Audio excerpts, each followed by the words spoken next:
ঋতু পরিক্রমায় এখন গ্রীষ্মকাল, আর এই গ্রীষ্মকাল হচ্ছে রোদ বৃষ্টি মেশানো ওয়েদার। আর এই ওয়েদারেই সমস্ত ধরনের ফল গাছ লাগানোর আদর্শ সময়। বিশেষ করে আম গাছের ক্ষেত্রে এই সময়টি হচ্ছে বসানোর একদম উপযুক্ত সময়। কি করে আম গাছ বসাতে হয়, আম গাছের মাটি কি হয়, কি তার পরিচর্যা করতে হয়, সে নিয়েই আজকের ভিডিও। নমস্কার বন্ধুরা, আমি দেবজ্যোতি, কুচবিহার থেকে। আপনারা দেখছেন রান্তুর ছাদ বাগান। প্রতিদিনের অভ্যাস মতো আজও চলে এসেছি একটি ভিডিও নিয়ে। আর এই ভিডিওতে আমি আপনাদেরকে জানাবো, যে সমস্ত বন্ধুরা একবারেই নতুন বাগান করতে শুরু করেছেন, সেই সমস্ত বন্ধুরা যদি এই সময় আম গাছ লাগাতে চান, কি করে আম গাছ লাগাবেন, তবেই আম গাছ হবে ঠিক এ ধরনের ঝকঝকে এবং চকচকে। শুরুতেই বলে রাখি, আম গাছ লাগানোর জন্য আদর্শ সময় বা মোক্ষম সময় কিন্তু হচ্ছে এই গ্রীষ্মকাল। আর এই গ্রীষ্মকালে যেহেতু বৃষ্টি হচ্ছে, রোদ উঠছে, এতেই আম গাছের লাগানোর পক্ষে একদম উপযুক্ত। লাগানোর পর সামনে যেহেতু বর্ষাকাল, আর সেই বর্ষার জল পেয়ে কিন্তু গাছ তরতর করে বেড়ে উঠবে। এবং আপনার গাছটি সামনের সিজনে যদি গ্রাফটিংয়ের গাছ হয়ে থাকে, যদি গুটি কলমের গাছ হয়ে থাকে, তাহলে কিন্তু মুকুল ধরবে এবং তাতে ফল ফলবে। কি করে গাছ তৈরি করবেন বা কি করে গাছ বসাবেন, কি খাবার দেবেন, কি রোগ পোকার জন্য ট্রিটমেন্ট করবেন, সবই তুলে ধরবো আজকের এই ভিডিওতে। শুরুতেই বলে রাখি, আম গাছ কিন্তু একটি সুখী গাছ, এই গাছকে বেশি যত্ন করতে হয় না। এর জন্য মাটি খুব ভালো বানানো তার প্রয়োজন পড়ে না। শুধুমাত্র সাধারণ বাগানের মাটিতেই এই গাছ কিন্তু বসিয়ে দিলে এবং অল্প পরিচর্যায় কিন্তু গাছ বেড়ে ওঠে। আর সেজন্য প্রথমে আপনারা নার্সারি থেকে গাছ নিয়ে আসবেন। সেই গাছকে অন্তত 7-8 দিন বাড়ির পরিবেশের সঙ্গে, আপনার ছাদের পরিবেশের সঙ্গে মানিয়ে নেবেন। তারপর 8 থেকে 10 ইঞ্চি মাটির টবে গাছটিকে বসিয়ে দেবেন। সেই মাটিতে বসাবেন যেই মাটি থাকবে সাধারণ বাগানের মাটি 80%, 80 ভাগ, এবং কম্পোস্ট, যে কোনো কম্পোস্ট। তবে আমি প্রেফারেন্স দেই কিন্তু পুরনো গোবর সারের উপরেই।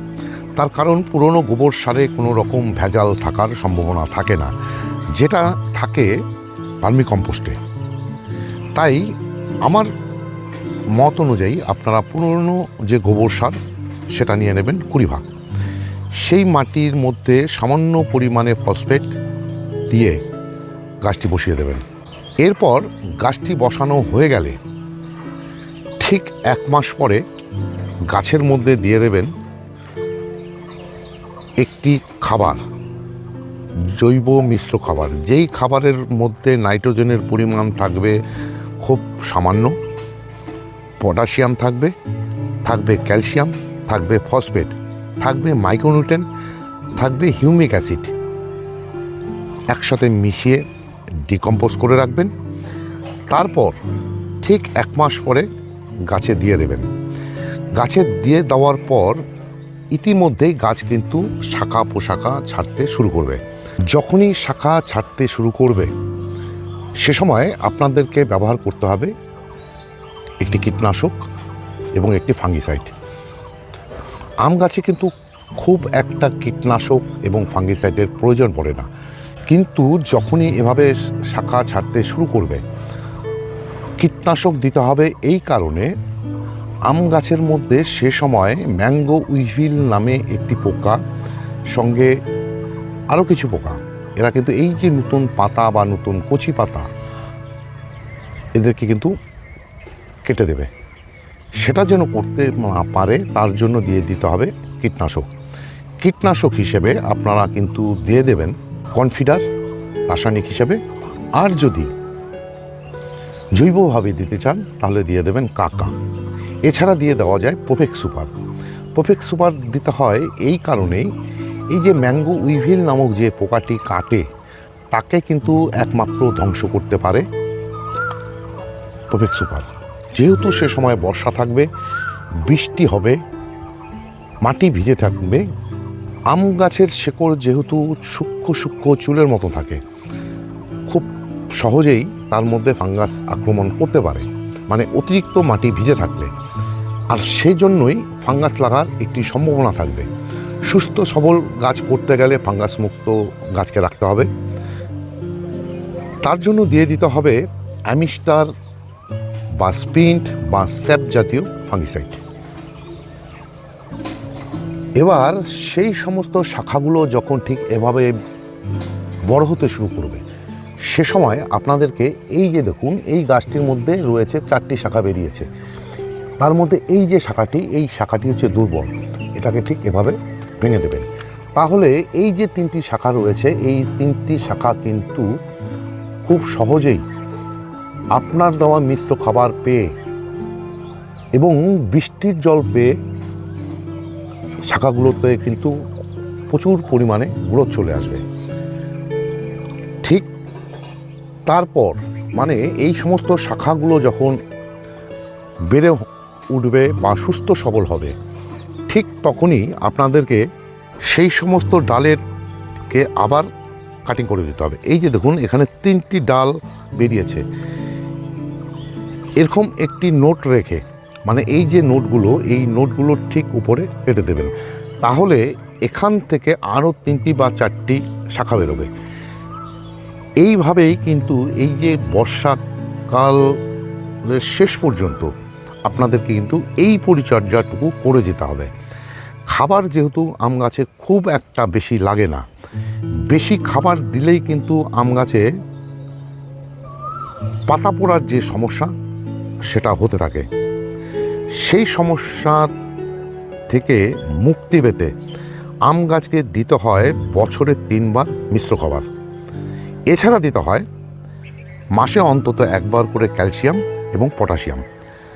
ক্যালসিয়াম এবং পটাশিয়াম দিতে হয় এই কারণে, গাছের যে রোগ প্রতিরোধক ক্ষমতা সেটাকে বাড়িয়ে দেয় কিন্তু ক্যালসিয়াম এবং পটাশিয়াম।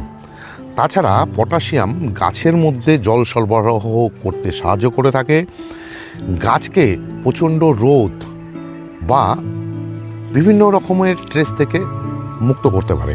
এখানে একটি কথা বলে রাখা দরকার, আম গাছের খাবারে কোনো সময় কিন্তু নিমখোল, সর্ষে খোল ব্যবহার করবেন না। কারণ নিমখোল, সর্ষে খোলের মধ্যে এতটাই নাইট্রোজেনের পরিমাণ বেশি থাকে, আর যেটা কিনা আম গাছের পাতাকে পুড়তে সাহায্য করে।